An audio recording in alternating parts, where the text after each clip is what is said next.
Boa noite, amados irmãos e irmãs. Eu quero expressar minha gratidão ao Senhor por este privilégio de poder estar aqui participando deste primeiro encontro da Fé Reformada em Codajás, especialmente porque por acompanhar esta conferência desde o seu início, né? Estava falando com alguns irmãos e acontece esse ano a 22ª edição e eu perdi apenas a primeira. E como fui edificado todos esses anos pela palavra do Senhor, fortalecido, e recebi conteúdo para poder, então, como instrumento para poder usar na igreja, trabalhar na igreja no reino do Senhor. Agradecer ao pastor Jaime pela confiança, pelo carinho que tem, o privilégio de, então, poder participar desse tempo tão oportuno.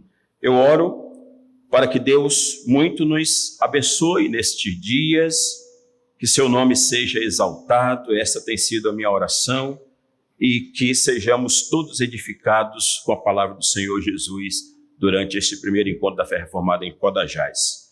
Eu quero convidá-los para abrirmos nossas Bíblias em Efésios, capítulo 1, carta de Paulo aos Efésios, capítulo 1.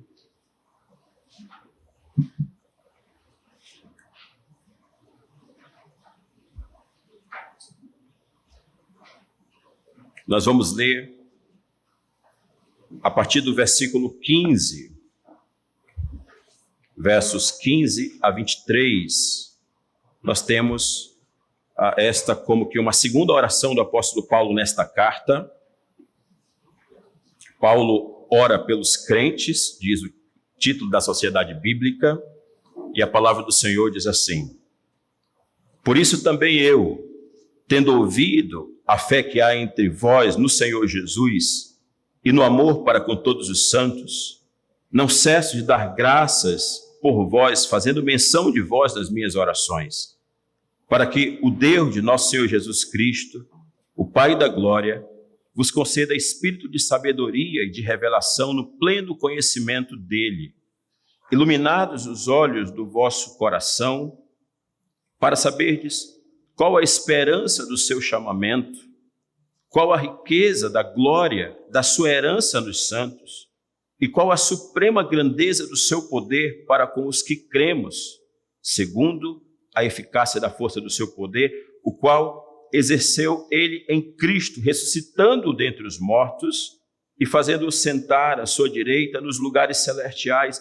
acima de todo principado e potestade e poder e domínio, e todo nome que se possa referir, não só no presente século, mas também no vindouro, e pôs todas as coisas debaixo dos seus pés, para ser o cabeça sobre todas as coisas, o deu à igreja, a qual é o seu corpo, a plenitude daquele que a tudo enche em todas as coisas. Vamos orar. Amado Deus, nosso Pai Celestial, graças nós te damos por esse tempo tão precioso em que o Senhor nos chama para ouvirmos a Tua voz, a Tua palavra. E pedimos a Tua graça, a luz do Teu Espírito em nosso entendimento, em nossos corações, para ouvirmos a Tua voz, para compreendermos a Tua palavra, para sermos edificados como Teu povo e possamos responder em honra e glória ao Senhor, como a Ti é devido. Nós oramos em nome do Senhor Jesus. Amém. Quero sentar-se, amados. Queridos, o reinado de Cristo é o tema de nossa conferência e desejamos considerar a abrangência de seu reinado, qual a glória e o alcance desse reinado, e de que forma a compreensão da abrangência deste alcance do reinado de Cristo pode impactar nossas vidas, no sentido de nos trazer a consciência de quem somos hoje em Cristo. Precisamos ter essa consciência de quem somos hoje em Cristo e do que nos aguarda em Cristo no porvir. e que a compreensão destas coisas redunde em submissão e obediência ao Senhor, mas também em confiança e esperança no Senhor e louvor do seu nome. Esta é uma carta da prisão, a carta de Éfeso, aos Efésios, assim como Colossenses, Filipenses e Filemon, escritas quando Paulo estava preso em Roma por volta do ano 60 depois de Cristo, onde Paulo morreria, alguns falam entre 5 e 7 anos depois, decapitado por Nero. A epístola aos Efésios não parece ser também uma carta apenas para Éfeso, com considerações específicas, como acontece, como nós podemos ver em outras cartas do apóstolo Paulo, mas uma epístola circular, dirigida também para outras igrejas, provavelmente a Laodiceia, Hierápolis e Colossos, com temas fundamentais. É o que nós encontramos nessa epístola de Paulo, que envolvem toda a igreja do Senhor Jesus, onde quer que ela esteja e em todo o tempo. Tem a ver conosco, comigo e com você. Podemos dizer que o tema central da carta aos Efésios aponta para a igreja de Jesus Cristo como protagonista. Mas, espere, que reflete a glória de Cristo e onde a sua graça e o seu poder repousam, estão presentes na igreja e atuam também para o cumprimento de um plano soberano de Deus para unir, Paulo enfatiza isso, no tempo certo, debaixo da autoridade de Cristo, tudo que existe no céu e na terra. Éfeso, a cidade para a qual Paulo escreve, a igreja para a qual que está ali nessa cidade, para a qual Paulo escreve esta carta, era a principal representante do Império Romano na Ásia naqueles dias. Tinha aproximadamente 250 mil habitantes e era um grande centro comercial onde o comércio dos nichos, das imagens da deusa Diana era muito forte e movimentava grande parte da economia da cidade. Em Éfeso estava o templo da deusa Diana, esta Diana adorada pelos efésios por toda a Ásia e todo o mundo naqueles dias, tinha origem em uma imagem encontrada que acreditavam ter caído do céu, né? Parecido com alguma história que nós ouvimos recentemente, né? Também. Seu templo era uma das 7 maravilhas do mundo conhecido naquela época.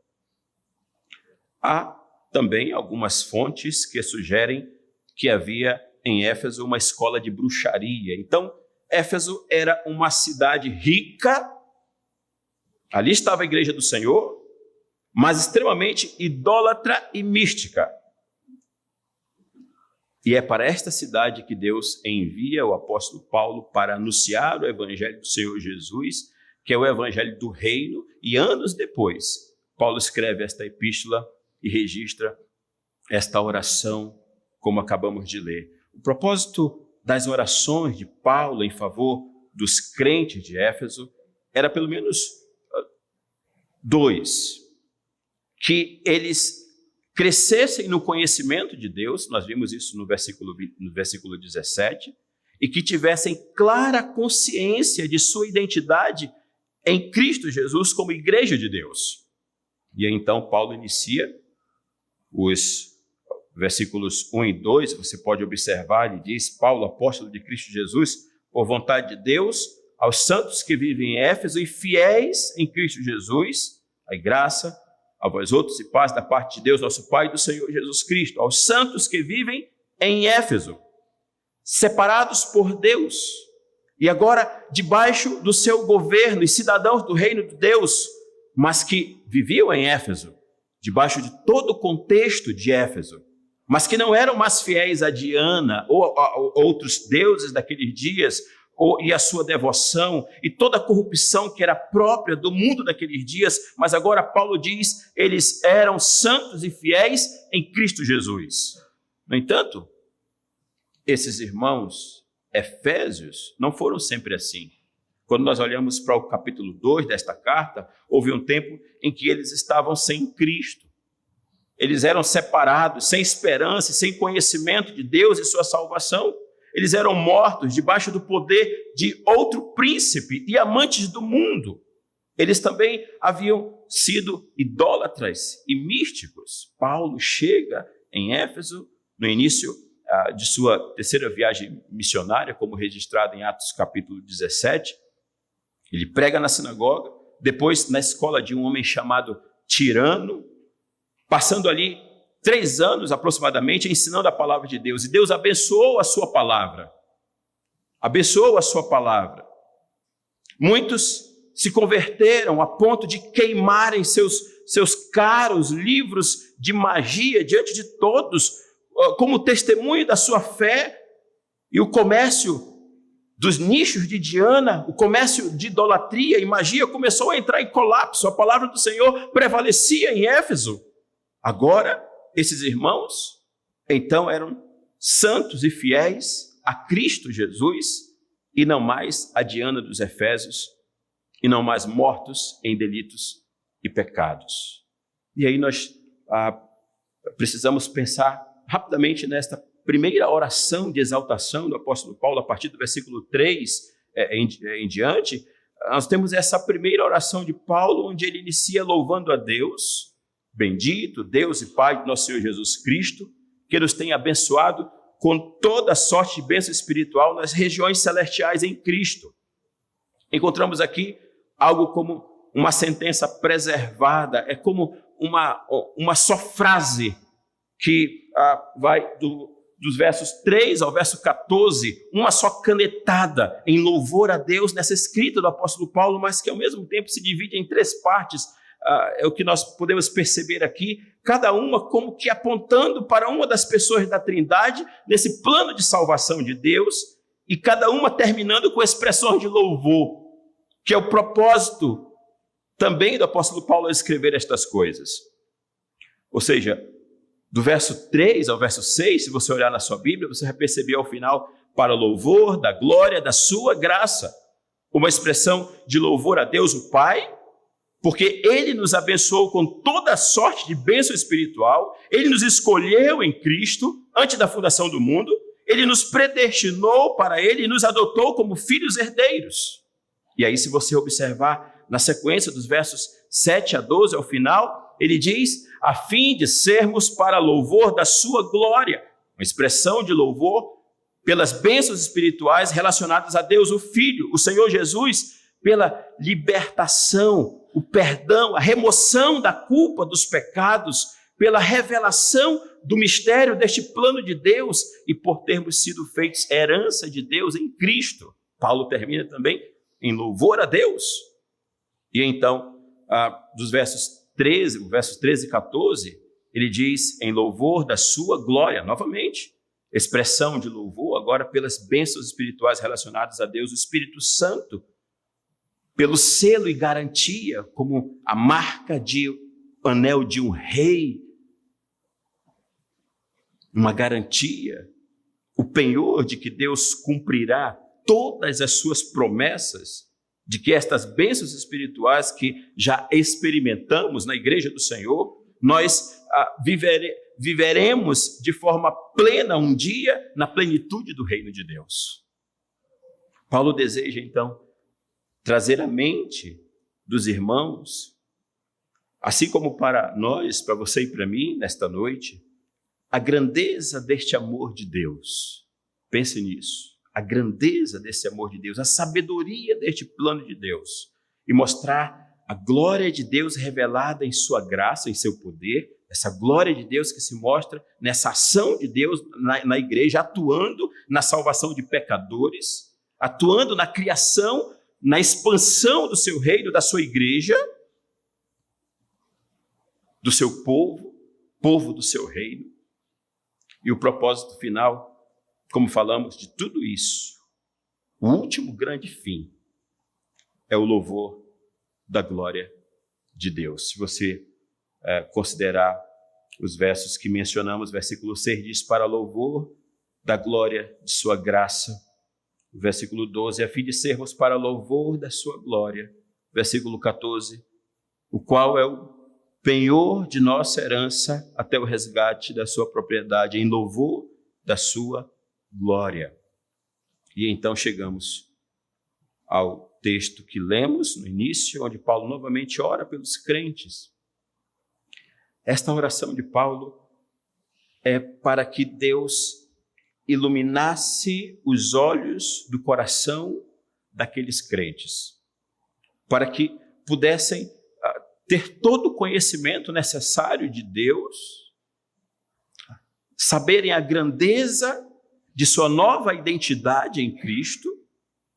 Aqui está uma das grandes dificuldades que temos, principalmente em nossos dias, que podemos ter, no sentido de ver com os olhos espirituais quais as implicações desta salvação que recebemos, a partir desta iluminação do Espírito Santo de Deus, tendo esse espírito de sabedoria, de revelação, no pleno conhecimento de Deus. Veja, isso é muito importante. Esses irmãos, eles já eram crentes. Paulo está falando aos santos e fiéis da igreja de Éfeso, das igrejas ao redor, porque ele ouviu falar da fé daqueles irmãos, do amor que eles tinham uns pelos outros, e essas coisas eram evidências da salvação deles. Eles já eram crentes. Mas precisavam que os seus olhos fossem ainda mais abertos para que pudessem compreender, saber o que a salvação em Cristo representa, saber com mais profundidade, com mais clareza, o que a salvação em Cristo representa. O que Paulo quer dizer talvez possa ser comparado a alguém que é muito rico, mas não tem ideia nenhuma do valor da sua riqueza. E por vezes vive como se nada tivesse. Não consegue compreender sua identidade ou o que tem. É interessante pensar nisso. Muitos cristãos não sabem da glória e da grandeza deste plano e do privilégio que temos em Cristo de ser parte deste plano de salvação. Uma pergunta para pensarmos. O que esta salvação em Cristo representa para você? Você é salvo em Cristo Jesus? Essa salvação alcançou você? O que essa salvação representa para você? Qual o valor desta salvação para você? Que resposta você dá a Deus pelo fato, pela compreensão que você tem por tão grande, tão maravilhosa salvação? Que resposta damos a Deus? Portanto, o desejo e a oração de Paulo era para que os irmãos da igreja em Éfeso, de outras igrejas, e nós que estamos aqui nesta noite, tenhamos a percepção, maravilhosa percepção do que somos e temos em Cristo hoje, do alcance do seu reinado em nossas vidas, do reino de Deus, nos tornando seus servos e cidadãos deste reino. E aí, nós vemos aqui 4 pedidos que o apóstolo Paulo faz nesta oração. 4 pedidos. Pense que nas nossas orações nós temos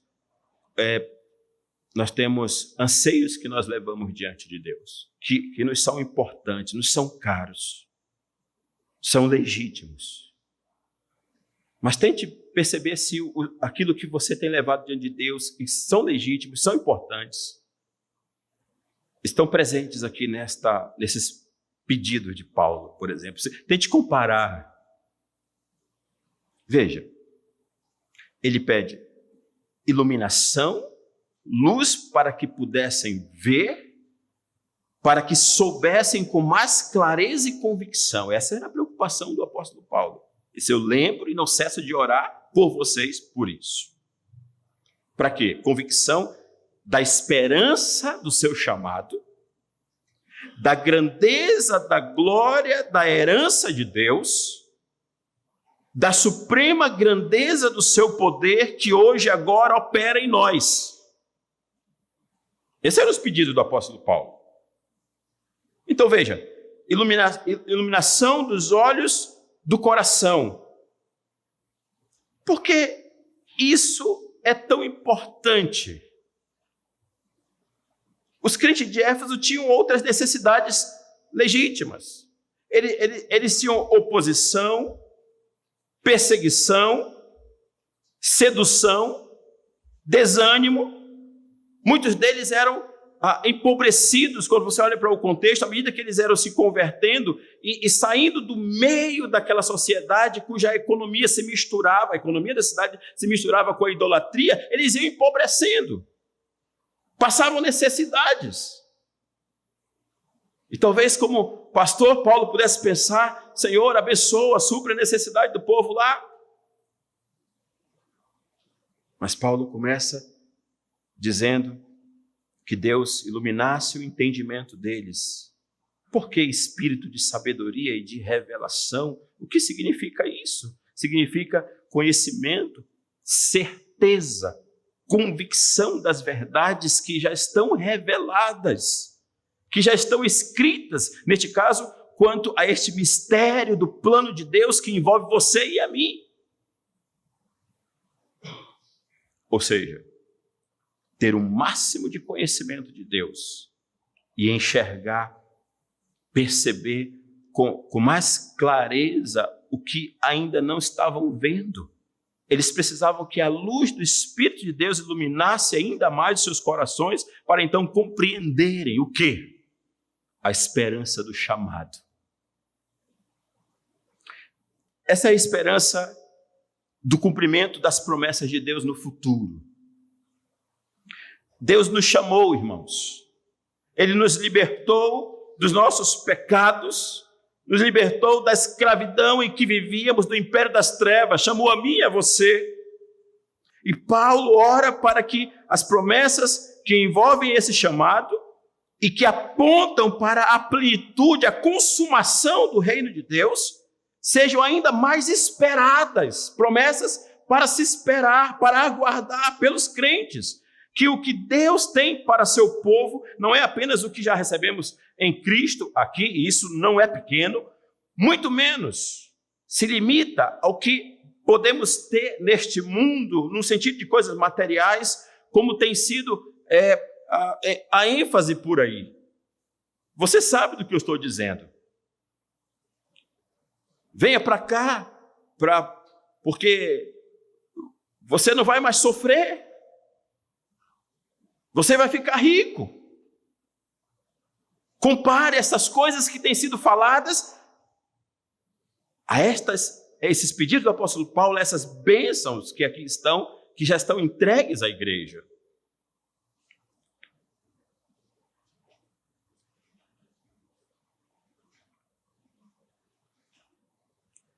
Essa esperança nos faz olhar para o alto, pensar nas coisas lá do alto, e ver com os olhos espirituais e enxergar coisas maravilhosas que nos aguardam no porvir em um tempo que está às portas, que não demorará a chegar. E você é chamado para esperar, aguardar estas coisas.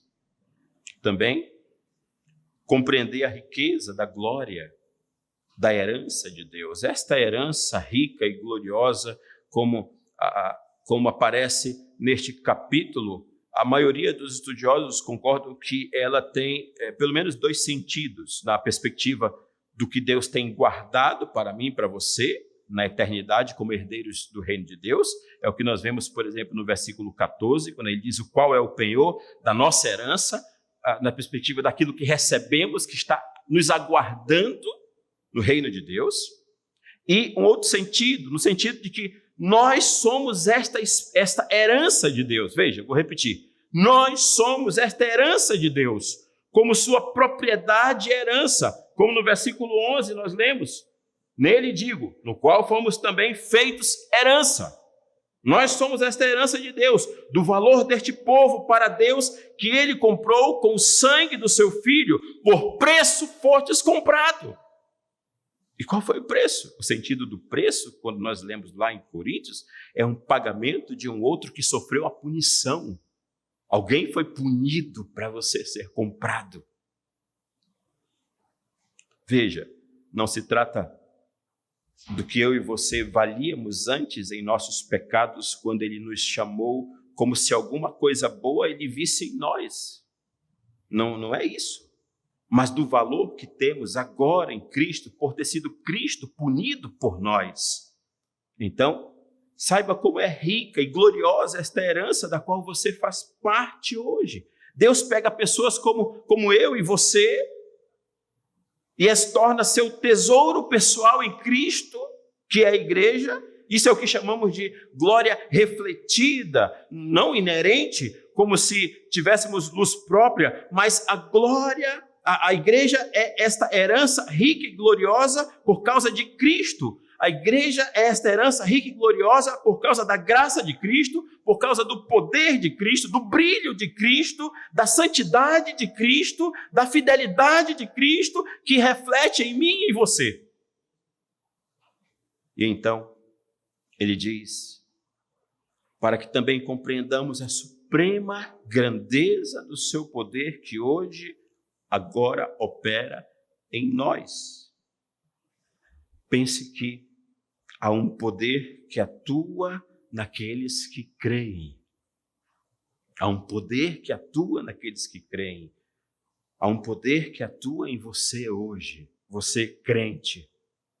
Um poder que nos ressuscitou juntamente com Cristo e nos faz perseverar. Paulo diz isso no capítulo 2, versículo 6, uma outra tradução diz assim: por estarmos unidos com Cristo Jesus, Deus nos ressuscitou com Ele para reinarmos com Ele no mundo celestial.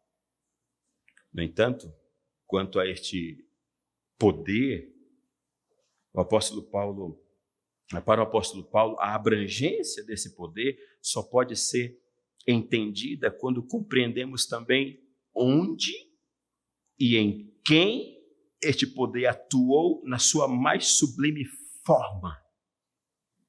E é o que veremos, se o Senhor quiser, na nossa segunda mensagem, no sábado pela manhã.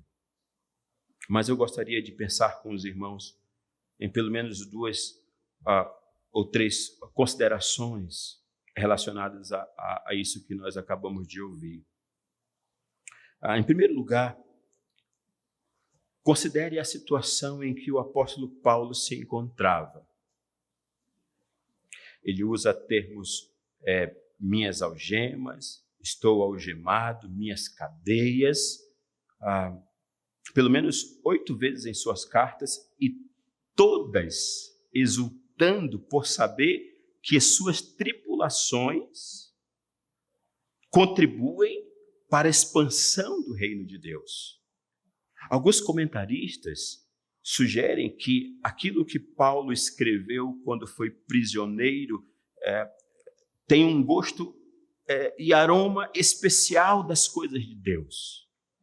Ele era um prisioneiro de Roma, mas ao mesmo tempo, ele sabia muito bem a sua situação em Cristo. Ele sabia que a coroa da justiça já o estava aguardando.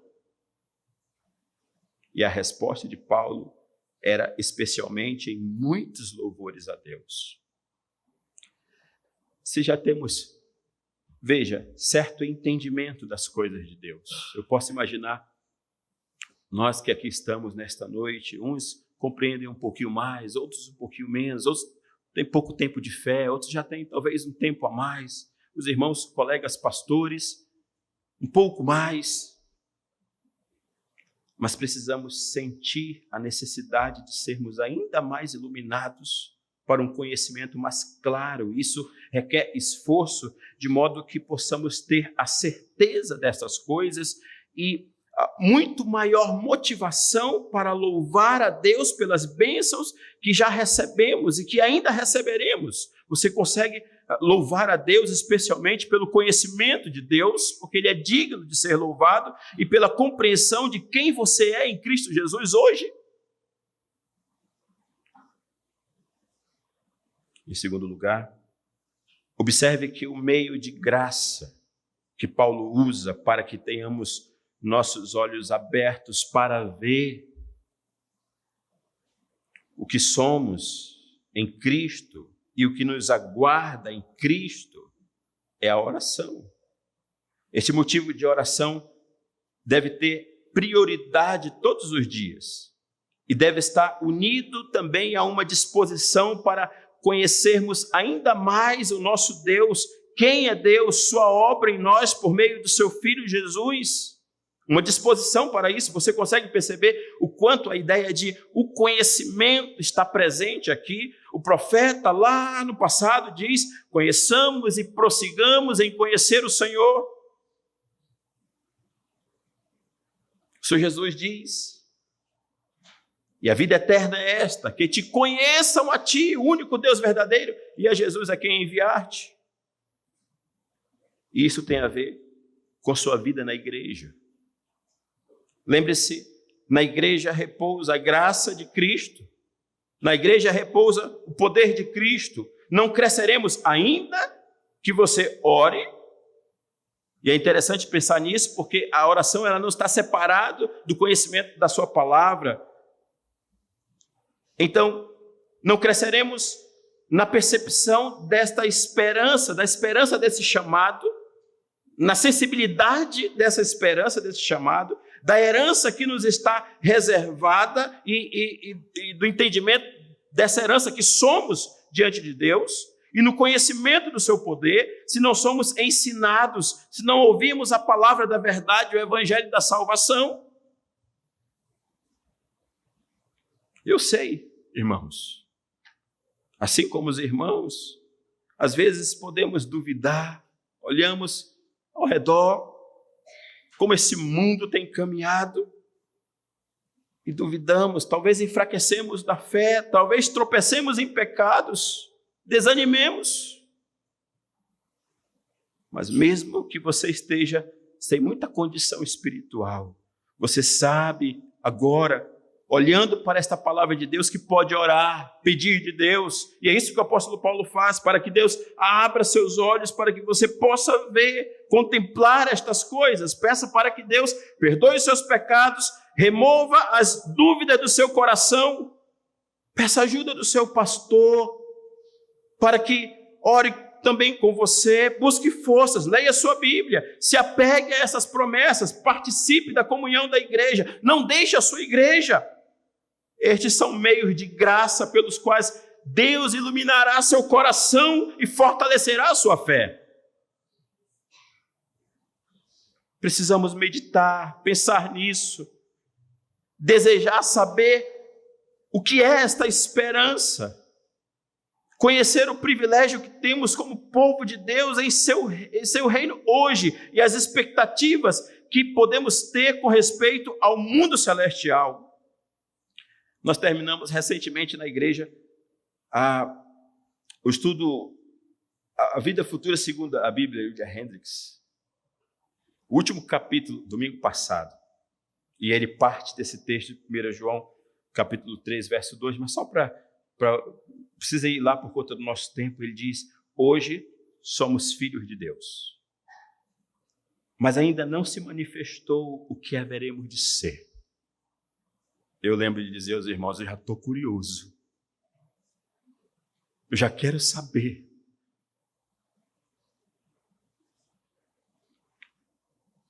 Isso nos levará a perseverar com paciência e a louvar a Deus, assim como o apóstolo Paulo faz nesta carta.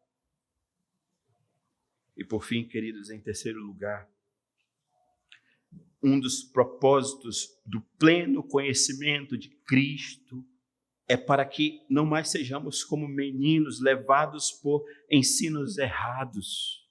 Isso é tão comum, infelizmente, né?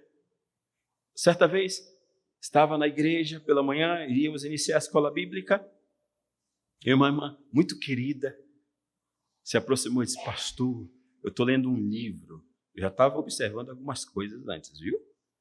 Eu estou lendo um livro muito interessante. Eu disse: é mesmo? Que livro é? Bom dia, Espírito Santo. Misericórdia. Vai dar trabalho. Hoje, aí nós tirei, né, e fui dando outros, né? Fui dando 90% da minha biblioteca é do Encontro da Fé Reformada. dos encontros da fé reformada. Hoje ela é uma das irmãs com a fé mais sólida ali na igreja. Cresceu em conhecimento do Senhor. Também para que não sejamos mais sem entendimentos, mas andemos dignos da vocação, para que andemos na retidão e justiça, dignos do reino do Senhor. Há muitos que ouvem de falsas esperanças do reino de Deus, coisas que são prometidas e que são buscadas também para esta vida, como se fossem o melhor que devemos esperar no reino de Deus, e há dois problemas disso. Primeiro, quanto o próprio engano que muitos líderes falam e multidões buscam também, que é a mentira de que se você crê em Deus, você crê em Jesus, você terá e viverá todas as coisas boas desta vida, no sentido de que você não passará mais por tribulação, por aflição, que sua vida será próspera e que você não passará mais por necessidades em sua vida. Paulo estava preso quando escreve estas coisas. Em segundo lugar, o outro problema é que esta é uma visão apequenada do reinado de Cristo, quando limita o reino de Deus a este tipo de mensagem mesquinha que tem sido proclamada e tem sido desejada também, esperada equivocadamente pelas pessoas, reduzindo a esperança do seu chamado apenas à bênção de Deus nesta vida. E eu não estou dizendo que Deus não nos abençoa nesta vida. Olhando o comentário do pastor Matthew Henry, ele diz que Deus se agrada em nos abençoar, só que Ele não nos abençoa com todas as bênçãos materiais. Uns podem ser abençoados com saúde, mas não com prosperidade, por exemplo. Outros podem até ser abençoados com certa prosperidade, mas vivem enfermos. Ou talvez tenham um pouco de cada e passam grandes dificuldades na família. Veja, Matthew Henry diz, não todas as bênçãos, mas quando nós olhamos para cá, no entanto, Deus não nos abençoa com algumas bênçãos espirituais e outras não. Paulo diz, Ele nos dá toda sorte de bênção espiritual já nos tem sido dado em Cristo Jesus, toda. Quando olhamos para este texto e temos os olhos de nosso coração abertos, podemos compreender que a abrangência do reino de Deus em nossa salvação é maior do que podemos imaginar. Que o que nos aguarda ao final deste chamado é uma herança tal que não pode ser comparada a nada e nenhuma satisfação que possamos ter e viver neste mundo, nada. Que o que já somos em Cristo hoje, como parte do seu reino, é eternamente mais valioso que qualquer coisa que podemos possuir nesta vida. Ora, onde mais acharemos consolo, se não vermos a grandeza daquilo que somos em Cristo agora e aquilo que nos aguarda, onde mais encontraremos forças para lutar contra o pecado, superar as aflições desta vida, e se não pela compreensão deste chamado, da esperança desse chamado, desta herança que nos está reservada e deste poder que opera em nós, os que cremos. O Senhor Jesus diz que no mundo nós passaríamos por aflições. Fujam das mentiras. No entanto, não tema. O mundo está vencido. O reino do Senhor já veio, está inaugurado e ainda virá. E logo será estabelecido em toda a sua plenitude e para sempre. Em nome de Jesus. Amém.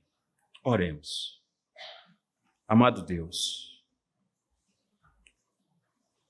abre os olhos do nosso coração para que possamos contemplar as maravilhas da Tua lei. Abre o entendimento nosso, Senhor, e que nossa resposta, ao perceber as grandezas destas coisas que estão reservadas, das quais hoje já somos participantes, e a glória do Senhor, possamos responder em louvor e honra e glória ao nome do Senhor, que é digno. Abençoa o teu povo, em nome de Jesus. Amém, Senhor.